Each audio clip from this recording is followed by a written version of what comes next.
La última pureza, capítulo 1. La dama de rojo. Hay amores que nacen con el perfume de la tragedia.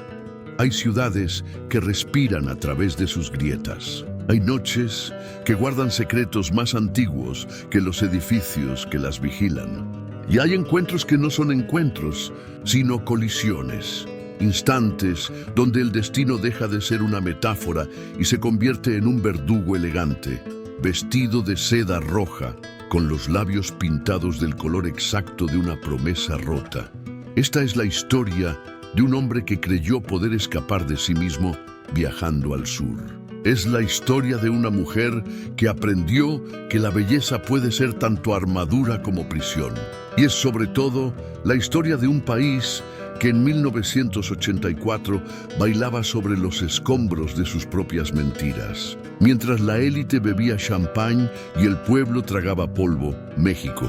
Ciudad de contrastes, de volcanes dormidos y pasiones despiertas. Una metrópoli donde lo sagrado y lo profano se besan en cada esquina, donde las flores de cempasúchil conviven con el smog, donde los mariachis tocan para turistas mientras los boleros lloran verdades en cantinas oscuras. Y en el centro de todo eso, como una rosa venenosa en un jardín de espinas, estaba ella, Camila, la dama de rojo. La llegada Alejandro Montes había llegado a la Ciudad de México un martes por la tarde, cuando el sol de octubre caía oblicuo sobre los edificios coloniales y el aire tenía ese peso particular de las altitudes imposibles. 2.200 metros sobre el nivel del mar, una ciudad construida sobre un lago seco, sobre ruinas aztecas, sobre la memoria de un imperio que nunca terminó de morir. El taxi que lo llevaba desde el aeropuerto avanzaba con esa parsimonia caótica característica del tráfico chilango. Alejandro observaba por la ventanilla. Vendedores ambulantes en cada semáforo, niños con cajas de chicles, mujeres con rebozos cargando bebés, hombres con bigotes densos y camisas a medio abotonar. El aire olía a gasolina, a tacos al pastor, a cemento húmedo y a algo indefinible que solo México podía producir. Una mezcla de nostalgia, urgencia y fiesta perpetua. ¿Primera vez en el DF, jefe?, preguntó el taxista. Un hombre de mediana edad con una imagen de la Virgen de Guadalupe colgando del espejo retrovisor. Primera vez, confirmó Alejandro, ajustándose los lentes oscuros a pesar de que el sol ya comenzaba a ocultarse tras los volcanes. Ah, pues bienvenido al monstruo. Aquí todo es más grande, más ruidoso, más cabrón, pero también más vivo, ¿me entiende? Esta ciudad o la amas o te mata. A veces las dos cosas. Alejandro sonrió sin ganas. Había venido a México huyendo de Buenos Aires, de un matrimonio fracasado, de un bufete de abogados donde había pasado 10 años defendiendo a hombres ricos de sus propios crímenes. A sus 38 años había decidido que necesitaba respirar otro aire, aunque ese aire viniera cargado de plomo y memorias ajenas. El taxi giró por Paseo de la Reforma, esa arteria monumental flanqueada por monumentos y rascacielos, donde el ángel de la independencia brillaba dorado contra el cielo que comenzaba a teñirse de violeta. Alejandro pensó en el obelisco de Buenos Aires, en cómo todas las ciudades latinoamericanas parecían necesitar un símbolo fálico apuntando al cielo, como si quisieran compensar algo con altura. ¿Y a qué se dedica, licenciado?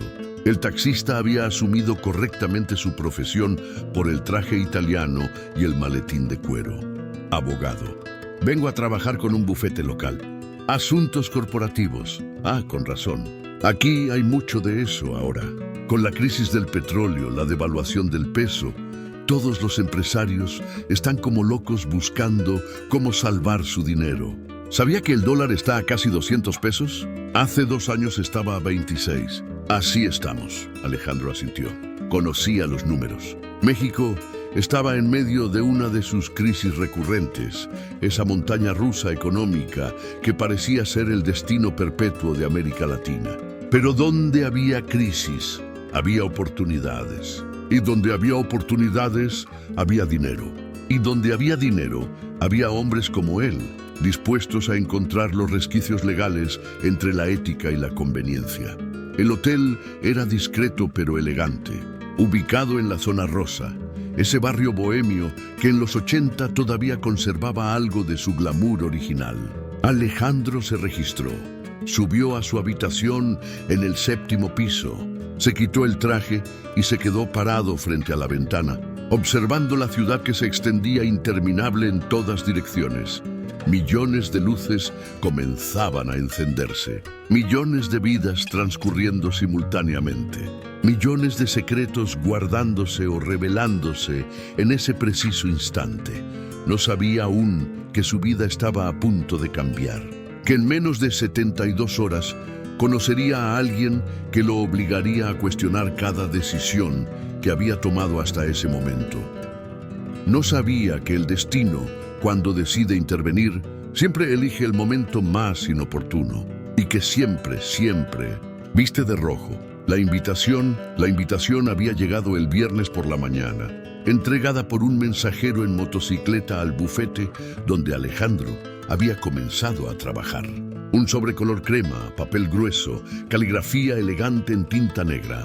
Don Ernesto Villalobos tiene el honor de invitar al licenciado Alejandro Montes a una velada en su residencia de Las Lomas de Chapultepec. Sábado 13 de octubre, 21:00 horas. Traje formal. No puede rechazarla, le había dicho su nuevo socio, el licenciado Carranza, un hombre de 60 años, con canas perfectamente peinadas y un bigote que parecía salido de una película de Pedro Infante. Don Ernesto es, bueno, digamos que es alguien importante, muy importante. Si lo ha invitado, es porque alguien le habló bien de usted o porque necesita algo. Probablemente ambas cosas. ¿Quién es exactamente? Carranza había sonreído con esa mezcla de admiración y temor que México reserva para sus poderosos. Don Ernesto, oficialmente, es un empresario. Tiene intereses en construcción, en medios de comunicación, en importación y exportación. Extraoficialmente, bueno, digamos que don Ernesto es el tipo de hombre que conoce a todos los que importan y que puede hacer que las cosas sucedan o que no sucedan. ¿Me entiende? Alejandro entendía perfectamente. Cada país tenía sus don Ernestos, hombres que operaban en esa zona gris entre el poder legítimo y el poder fáctico, que cenaban con presidentes y desayunaban con generales, que firmaban contratos en restaurantes exclusivos y sellaban otros acuerdos en sótanos discretos. Y ahora estaba parado frente a la mansión de uno de ellos, en las Lomas de Chapultepec, ese enclave de riqueza obscena escondido entre las colinas al poniente de la ciudad. La casa era una fortaleza art deco de 3 pisos, con jardines que parecían diseñados por alguien que había visto demasiadas películas de Hollywood. Puentes con querubines, rosales perfectamente podados, estatuas neoclásicas que miraban con ojos ciegos hacia la noche. Los autos estacionados en la entrada contaban una historia de acumulación y ostentación. Mercedes-Benz, Cadillacs, un Rolls-Royce, varios BMWs. Los choferes esperaban apoyados contra los capós, fumando, intercambiando chismes sobre sus patrones. Un mayordomo de chaleco blanco y guantes inmaculados recibió a Alejandro en la puerta. «Buenas noches, señor. ¿Su invitación, por favor?» Alejandro la entregó. El mayordomo la revisó con la meticulosidad de un agente de aduanas y luego asintió. «Pase usted. La recepción es en el salón principal. El bar está a su izquierda». El teatro de las máscaras, el salón principal, era un ejercicio de exceso. Candelabros de cristal que refractaban la luz en 1000 direcciones. Paredes forradas de madera oscura importada, probablemente caoba. Pinturas al óleo de dudosa autenticidad, pero indudable precio. Y gente, mucha gente. Todos vestidos como si estuvieran audicionando para un papel en una película sobre la aristocracia europea del siglo XIX. Los hombres llevaban trajes oscuros, casi todos de 3 piezas, relojes de oro que destellaban cuando levantaban sus copas de whisky o champán. Las mujeres iban enjolladas hasta el exceso, con vestidos que probablemente costaban más que el salario anual de un maestro de escuela. Diamantes, esmeraldas, perlas, maquillaje perfecto, peinados que habían requerido horas de trabajo en salones exclusivos.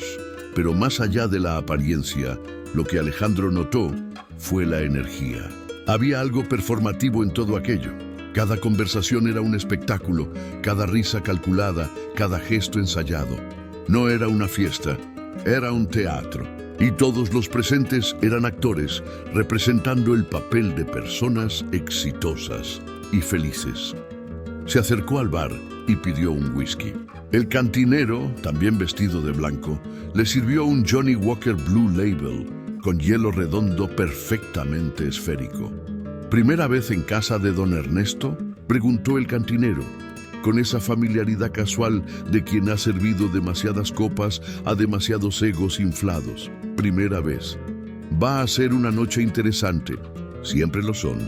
Alejandro tomó un sorbo y comenzó a caminar por el salón, escuchando fragmentos de conversaciones. El PRI va a ganar otra vez, obviamente. Pero dicen que De la Madrid está enfermo. Compré el departamento en Miami por 2 millones. Una ganga con el dólar como está. Mi hija se casa en junio en Acapulco. Estamos trayendo langostas de Maine. No me importa lo que diga el sindicato. Si no aceptan el recorte de beneficios, cerramos la planta y nos vamos a Guadalajara. Capitalismo salvaje con acento mexicano. Indiferencia barnizada de sofisticación. Un hombre gordo con bigote de morsa se le acercó. Oiga, usted debe ser el argentino. Carranza me habló de usted. Ernesto Sánchez, mucho gusto. Estoy en el negocio del acero. Estrecharon manos. Sánchez tenía el apretón agresivo de quien necesita constantemente demostrar su masculinidad. Alejandro Montes. Perfecto, perfecto. Mire, necesito hablar con usted la próxima semana. Tengo un problemita con unos contratos sindicales. Nada grave, pero ya sabe cómo es esto. Los trabajadores se ponen románticos con sus derechos y uno tiene que ponerlos en su lugar sin que parezca que uno es el malo. ¿Me explico? Antes de que Alejandro pudiera responder, las luces del salón parpadearon 3 veces. Un silencio expectante cayó sobre la multitud y entonces, desde algún lugar de la casa, comenzó a sonar música, un bolero, Bésame mucho, interpretado por una orquesta en vivo, ubicada en alguna sala adyacente. Bésame, bésame mucho, como si fuera esta noche la última vez. Y fue en ese momento, con Consuelo Velázquez cantando sobre besos y despedidas, cuando ella apareció. La aparición, hubo un movimiento en la multitud. Cabezas girando, murmullos, un cambio en la presión atmosférica del salón, como si alguien hubiera abierto una puerta hacia otra dimensión, donde la belleza era física, tangible, casi violenta en su intensidad. Camila Sandoval entró al salón principal desde la escalera de mármol. Y Alejandro Montes, hombre que se preciaba de su racionalidad, de su capacidad para mantener la distancia emocional, sintió algo que solo había experimentado una vez en su vida, a los 16 años, cuando vio a su primer amor bajarse de un autobús en un atardecer de verano. El vértigo de lo inevitable. Ella llevaba un vestido rojo, no un rojo cualquiera, sino ese rojo específico que los pintores españoles usaban para representar la pasión y el martirio. Carmesí profundo. El vestido era de seda, ajustado en la cintura, con un escote que sugería sin revelar, con una falda que fluía como agua líquida cuando ella se movía, sin mangas. Brazos desnudos que parecían esculpidos en ámbar. Cabello negro y largo, ondulado, cayendo sobre sus hombros como una cascada de obsidiana, pero era su rostro lo que detenía el tiempo. Pómulos altos, ojos almendrados, imposiblemente negros, con pestañas largas que proyectaban sombras en sus mejillas cuando parpadeaba. Labios llenos, pintados del mismo rojo que su vestido. Una boca hecha para pronunciar verdades incómodas o mentiras deliciosas. y que en cualquier caso sería imposible no escuchar. Tenía unos 28 o 30 años, pero había algo antiguo en ella, algo que trascendía la edad física, como si llevara consigo la memoria de todas las mujeres que alguna vez habían sido amadas y traicionadas. Caminó lentamente por la escalera con una mano apenas rozando la barandilla de hierro forjado. No miraba a nadie en particular, pero era imposible no sentir que te estaba mirando a ti, específicamente a ti. Los hombres la observaban con deseo mal disimulado. Las mujeres con una mezcla de envidia y reconocimiento, como si vieran en ella una versión más perfecta de lo que ellas mismas podrían haber sido en otra vida. Cuando llegó al final de la escalera, un hombre se acercó inmediatamente a ella. Don Ernesto Villalobos, el anfitrión. El depredador Don Ernesto tenía 62 años, pero su cuerpo todavía conservaba la estructura sólida de quien había sido atlético en su juventud. Cabello plateado perfectamente peinado hacia atrás, ojos grises, calculadores, del tipo que evaluaban el valor de una persona en menos de 3 segundos. Traje negro Brioni, probablemente $15,000. Reloj Patek Philippe, anillo de oro con sello familiar. Pero más que su apariencia, lo que emanaba de él era poder. Poder real, el tipo de poder que no necesita alzar la voz, porque todos ya están escuchando. Tomó la mano de Camila y la besó, pero en ese gesto había algo más que galantería. Había posesión, marcación de territorio. «Llegas tarde, mi amor», dijo con voz suave, pero con un filo apenas perceptible. «Lo siento, Ernesto». El tráfico en Insurgentes estaba imposible. La voz de ella era grave, musical, con un ligero acento que Alejandro no pudo identificar inmediatamente. «Veracruzano, yucateco, algo del sur, definitivamente». «Siempre encuentras excusas encantadoras», dijo don Ernesto, sonriendo, pero sin que la sonrisa llegara a sus ojos. «Ven, quiero presentarte a algunas personas». La llevó del brazo, como quien exhibe una obra de arte recién adquirida. Camila sonreía, saludaba, aceptaba cumplidos con una gracia estudiada que sugería años de práctica en ese tipo de eventos. Pero Alejandro notó algo, un destello en sus ojos, una fracción de segundo en que la máscara se deslizó y él pudo ver lo que había debajo: cansancio, tal vez desesperación. Definitivamente inteligencia. Y algo más. ¿Miedo? ¿Resignación? Fuera lo que fuera, desapareció tan rápido que Alejandro pensó que lo había imaginado. Pero ¿quién era ella realmente? ¿La amante de don Ernesto? ¿Su esposa? ¿Una acompañante de lujo? ¿Una actriz? ¿Una heredera venida a menos? La élite mexicana bebía champán francés mientras hablaba de la inflación. Y Camila Sandoval caminaba entre ellos como un fantasma hermoso, sonriendo a nadie y a todos al mismo tiempo. Alejandro se sirvió otro whisky. Iba a necesitarlo. El primer contacto durante la siguiente hora.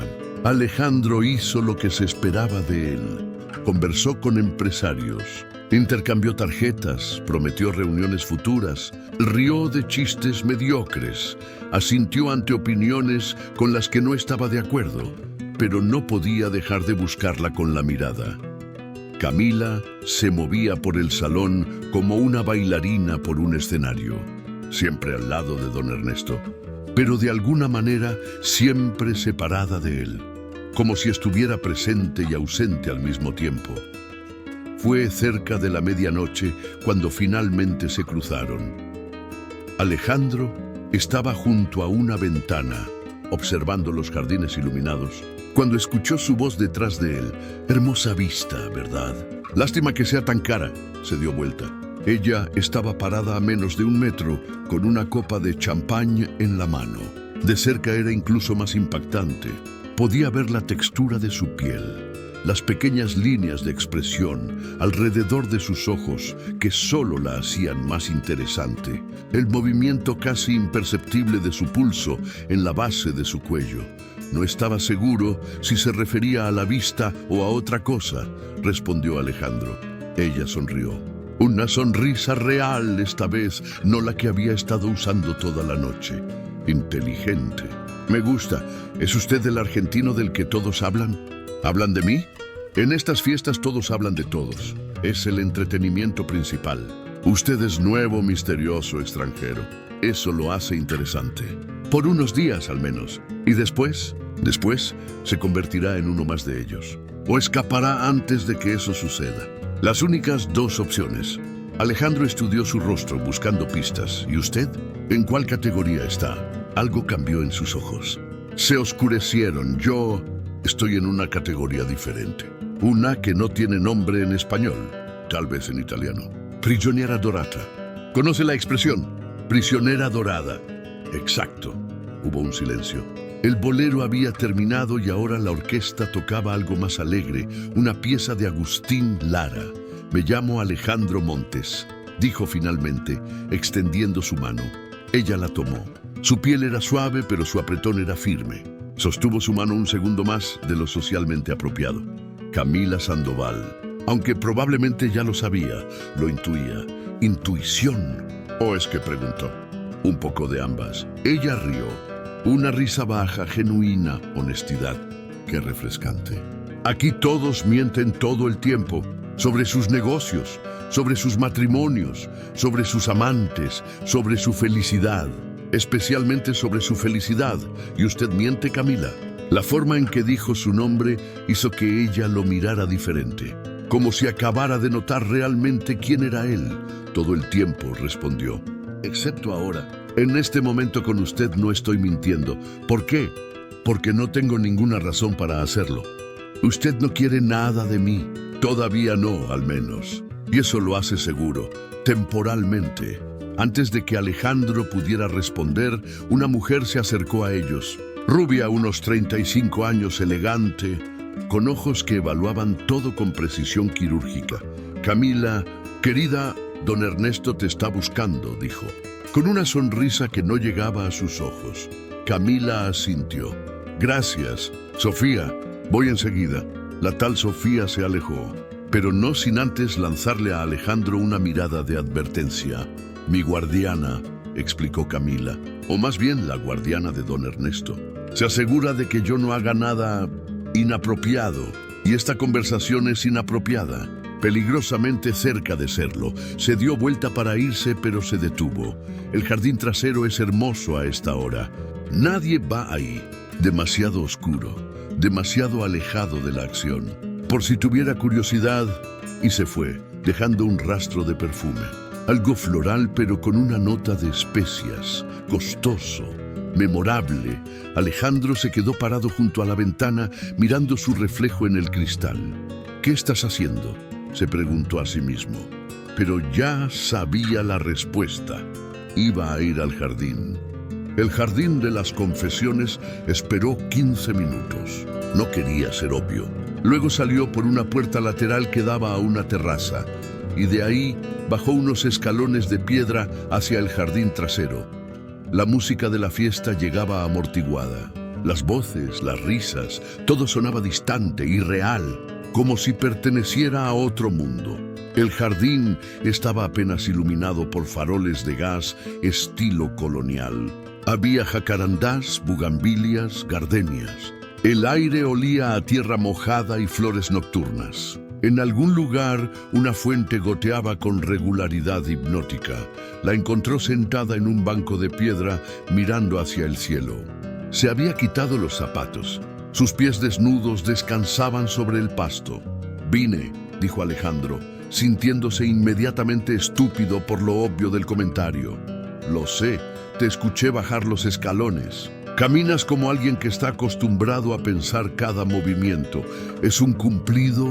Es una observación». Se sentó a su lado, dejando un espacio prudente entre ambos. Ella no lo miró. «¿Por qué me invitaste a venir aquí?», preguntó Alejandro. «Porque estoy cansada de las máscaras. Y porque por alguna razón siento que contigo puedo quitármela. Al menos por 10 minutos. ¿10 minutos? Es todo el tiempo que tengo antes de que Sofía venga a buscarme. Es muy eficiente». Alejandro miró su perfil. la forma en que la luz de los faroles creaba sombras y contrastes en su rostro. Era como observar una pintura de Caravaggio. Todos hablan de ti, pero nadie dice nada real, dijo. ¿Quién eres realmente, Camila Sandoval? Ella finalmente lo miró, y en sus ojos había una tristeza tan profunda que Alejandro sintió un dolor físico en el pecho. Soy lo que todos aquí adentro han decidido que soy. La querida de don Ernesto, la mujer hermosa del vestido rojo que sonríe en las fiestas y calla en las reuniones de negocios. La decoración costosa, el trofeo bien entrenado, pero eso no es todo lo que eres. No, pero es todo lo que me permiten ser. Nadie te obliga a estar aquí. Ella rió, pero era una risa sin humor. ¿De verdad crees eso? ¿Crees que la libertad es tan simple como cruzar una puerta? La libertad siempre es una elección. Hablas como alguien que siempre ha sido libre. Los privilegiados siempre creen que los demás eligen su prisión. Alejandro guardó silencio. Tenía razón. Perdón, dijo. No era mi intención. No, está bien. Es refrescante escuchar a alguien que todavía cree en cosas como el libre albedrío. Yo también lo creía, hace mucho tiempo. ¿Qué pasó? Ella se levantó, caminó hacia la fuente. Metió los dedos en el agua. ¿Conoces el cuento de Blancanieves, Alejandro? Por supuesto, todos recuerdan la manzana envenenada, pero nadie habla de lo que pasó antes. De cómo Blancanieves terminó en el bosque en primer lugar, de las decisiones que tuvo que tomar para sobrevivir, de los acuerdos que hizo con los enanos. Todos ven el final feliz con el príncipe, pero nadie pregunta qué precio pagó por ese beso. ¿Ese es tu cuento? ¿Blancanieves? Todos tenemos un cuento, Alejandro. El tuyo probablemente es el del aventurero que deja su tierra buscando redención, o propósito, o escape. Tan obvio soy. Los hombres como tú siempre lo son. Vienen a México buscando algo. Libertad, dinero, olvido. A veces las tres cosas. ¿Y qué es lo que tú buscas? Ella se dio vuelta. La luz de la fuente creaba reflejos líquidos en su vestido rojo. Yo ya no busco nada. Aprendí que buscar es peligroso. Genera expectativas. Y las expectativas siempre terminan en desilusión. Eso es increíblemente triste. Es increíblemente realista. Alejandro se levantó, se acercó a ella. Ahora estaban a menos de medio metro de distancia.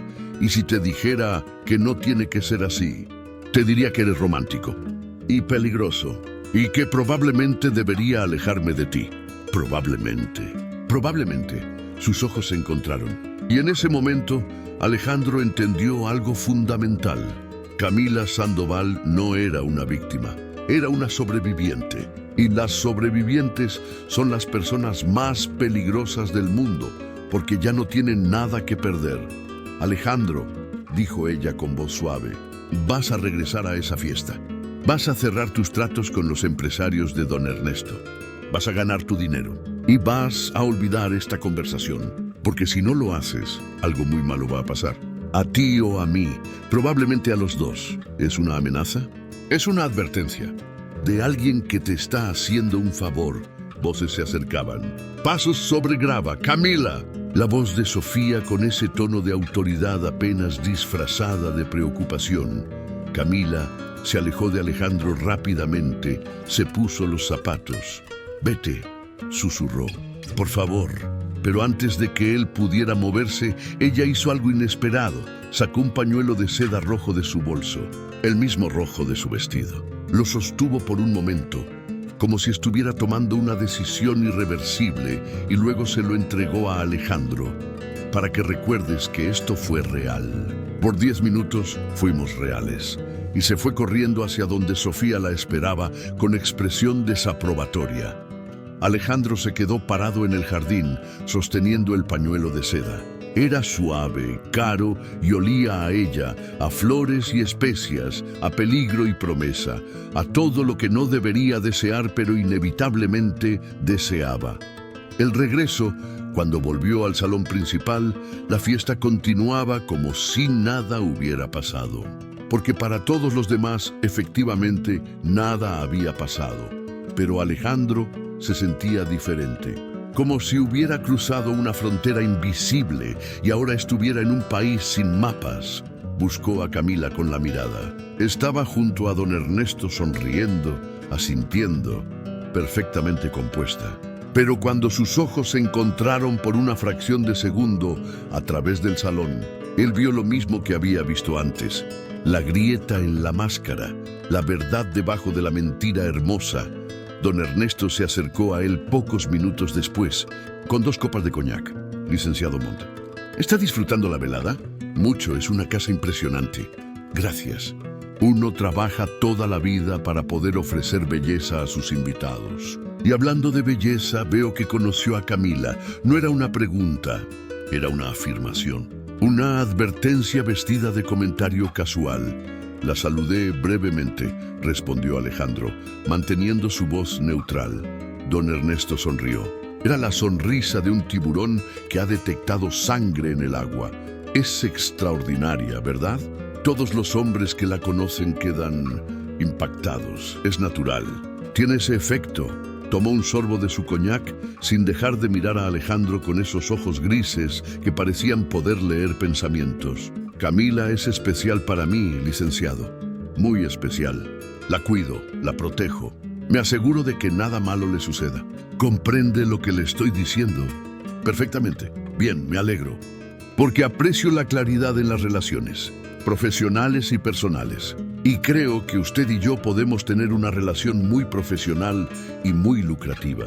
Carranza me ha hablado maravillas de su trabajo en Buenos Aires. Necesito a alguien con su discreción. Le entregó una tarjeta. Venga a mi oficina el lunes. Tenemos mucho de qué hablar. Don Ernesto le dio una palmada en el hombro, con suficiente fuerza como para que el gesto fuera intimidatorio, y se alejó. Alejandro miró la tarjeta. Letras doradas en papel negro, una dirección en Polanco, un número de teléfono sin nombre de empresa. Guardó la tarjeta en su bolsillo junto al pañuelo rojo de Camila. Símbolos de 2 mundos, uno de poder y control, otro de misterio y peligro. Y él, estúpidamente, maravillosamente, terriblemente, estaba atrapado entre ambos. La advertencia de Sofía decidió irse poco después de la medianoche. Había cumplido con su deber social, había establecido los contactos necesarios, había navegado las aguas traicioneras de la élite mexicana sin ahogarse. Estaba en el vestíbulo principal, esperando que el servicio de ballet trajera un taxi. Cuando Sofía apareció a su lado como un fantasma elegante, licenciado Montes. ¡Qué coincidencia encontrarlo aquí! No era una coincidencia y ambos lo sabían. Señora Sofía Durán, digamos que soy la asistente personal de don Ernesto. Manejo sus asuntos delicados. Y yo soy un asunto delicado. Ella sonrió. Era hermosa de esa manera fría y perfecta de las mujeres que han aprendido que la belleza es poder y el poder requiere disciplina. Usted es nuevo y los nuevos siempre necesitan orientación. Permítame ser clara. Camila Sandoval es intocable. No es una mujer disponible para amistades. No estoy seguro de entender. Creo que entiende perfectamente. Vi cómo la miraba. Y vi cómo ella lo miraba a usted. Y eso, licenciado, es un problema. Apenas hablé con ella y es mejor que siga siendo así. Mire, usted parece inteligente, culto. Probablemente piensa que puede navegar estas aguas porque lo ha hecho antes en Buenos Aires o donde sea que haya estado. Pero México es diferente. Aquí las reglas son distintas. Y don Ernesto no es un hombre que perdona las transgresiones. No he transgredido nada, todavía no. Pero la tentación está ahí, ¿verdad? La vi en sus ojos. La atracción, la curiosidad, el deseo de rescatar a la princesa de la torre. Se acercó más, bajando la voz. Permítame contarle un secreto, licenciado. No hay princesas, no hay torres. Solo hay sobrevivientes haciendo lo que deben hacer para seguir respirando. Camila eligió su camino. Usted debería elegir el suyo. Y esos caminos no deben cruzarse. Y si ella quiere que se crucen. Sofía rió, pero era una risa sin alegría. Camila no quiere nada. Camila ya no tiene el lujo de querer. Tiene obligaciones, deudas, acuerdos que precedieron su llegada a esta ciudad. ¿Qué tipo de deudas? Las únicas que importan, las que se pagan con la vida. Un automóvil se detuvo frente a la entrada. El mayordomo hizo una señal. Su taxi, señor. Sofía extendió su mano. Alejandro la estrechó. Tenía el apretón firme de alguien acostumbrado a cerrar tratos. Ha sido un placer conocerlo, licenciado Montes. Espero que seamos imprudentes en el futuro. Alejandro subió al taxi. Mientras el auto se alejaba de la mansión, miró por la ventanilla trasera. Sofía seguía parada en la entrada observándolo. Una guardiana vigilante, una centinela del orden establecido. El taxista, un hombre diferente al que lo había traído, prendió el radio. Sonaba "Contigo aprendí" de Armando Manzanero. Contigo aprendí que existen nuevas y mejores emociones. Contigo aprendí a conocer un mundo raro y fascinante. Alejandro sacó el pañuelo rojo de su bolsillo. Lo sostuvo contra la ventanilla, donde las luces de la ciudad lo atravesaban creando patrones cambiantes. ¿Fiesta en las lomas?, preguntó el taxista. Sí. Se ve elegante, jefe. ¿Lo pasó bien? Alejandro pensó en Camila, en sus ojos tristes, en su vestido rojo, en las 10 minutos de verdad en un jardín oscuro, en la advertencia de don Ernesto, en las palabras de Sofía. No lo sé todavía, respondió honestamente.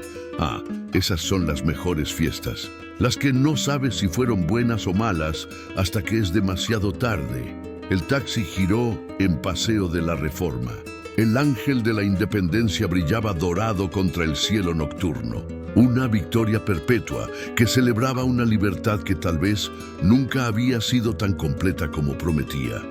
México, país de contrastes y contradicciones, donde la belleza convivía con la brutalidad, donde el amor y el poder se entrelazaban hasta volverse indistinguibles. Y Alejandro Montes, hombre racional, abogado pragmático, acababa de meter el pie en una historia que no entendía completamente, pero que ya no podía abandonar. Porque hay encuentros que no son encuentros, sino colisiones. Y las colisiones siempre dejan cicatrices. El amanecer de las preguntas, el hotel, estaba silencioso cuando llegó. Subió a su habitación en el 7º piso, se quitó el traje, se sirvió un whisky del minibar. Se quedó parado frente a la ventana, mirando la ciudad que nunca dormía completamente. Millones de luces, millones de historias sucediendo simultáneamente. ¿Cuál era la historia de Camila? Sofía había dicho que tenía deudas. ¿Qué tipo de deudas convertían a una mujer inteligente y hermosa en la querida de un hombre como don Ernesto? ¿Era víctima o cómplice? ¿Prisionera o socia? ¿Había elegido realmente o simplemente había aceptado lo inevitable? Alejandro sacó el pañuelo rojo otra vez. Lo extendió sobre la mesa.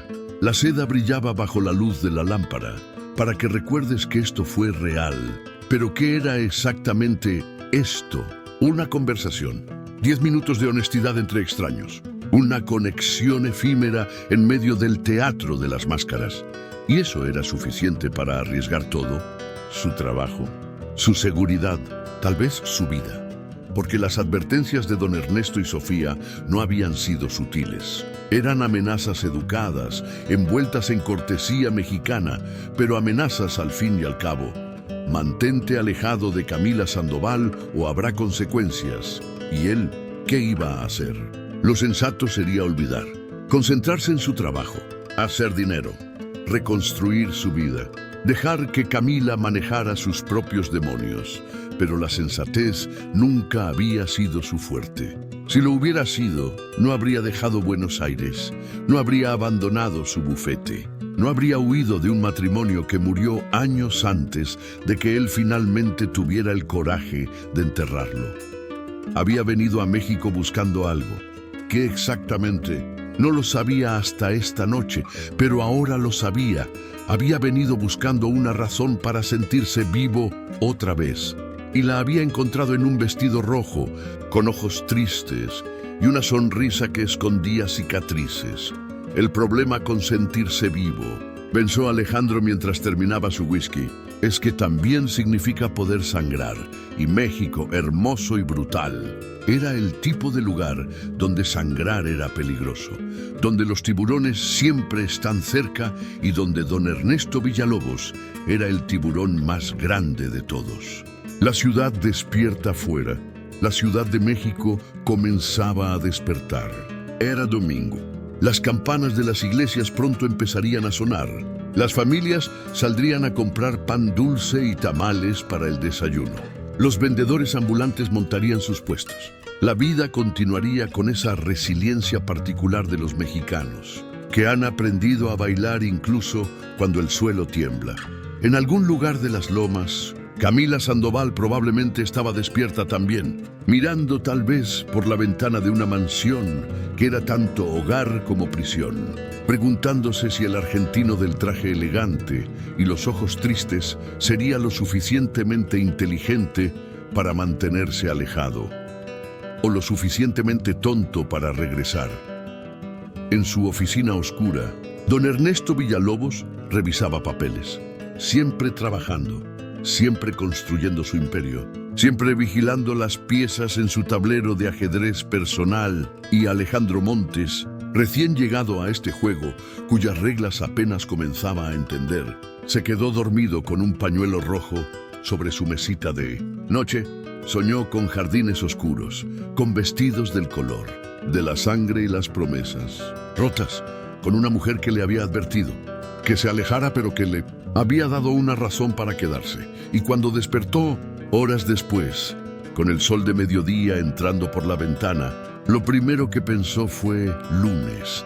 Tengo que ir a la oficina de don Ernesto el lunes. Y supo, con esa certeza terrible que a veces llega en los momentos más inconvenientes, que iba a ir no por los negocios, no por el dinero, sino porque Camila Sandoval había despertado algo en él que había estado dormido demasiado tiempo, la curiosidad, el deseo, la necesidad de saber quién era realmente la dama de rojo, qué secreto se escondía detrás de esa sonrisa perfecta. ¿Qué pasaría si alguien intentaba salvarla? ¿O si ella intentaba salvarse a sí misma?